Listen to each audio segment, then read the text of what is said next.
Ryan, bakit nais makita ng mga mahistrado ang kulungan ni Revilla? Ella, ito ay upang masuri nilako ang seguridad at sitwasyon ng kulungan ng dating senador kaugnay ng hiling nito na mailipat siya ng PNP Custodial Facility dahil sa security concern sa BJMP facility. Inaasahan ngayong isasagawa ng 3rd Division ng Sandigang Bayan ang inspeksyon sa New Quezon City Jail kung saan kasalukuyang nakakulong si dating Senador Bong Revilla Jr.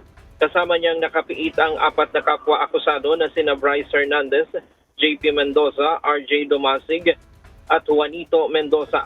Ayon sa depensa, isa sa mga dahilan ng paghahain ng mosyon ay ang mga naitalang insidente ng gang riot sa Quezon City Jail na umano'y nagdudulot ng panganib sa seguridad ng dating senador.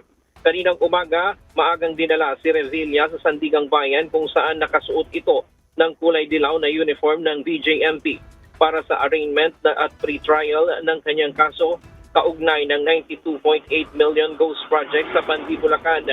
May ilang supporters din ang dating senador mula sa Cavite na nagtungo sa Sandigang Bayan para magpakita ng suporta sa dating senador. Ilang minuto pa lamang ang nagdaan ay may mga convoy ng sasakyan na pumasok na dito sa New Quezon City Jail Male Dormitory at may mga logo ito ng Sandigang Bayan. Mahigpit ang seguridad dito at walang pinapapasok na media sa loob. Chat mo na ang latest mula dito sa Quezon City. Balik sa iyo, Ella. Maraming salamat, Ryan Lacanlale.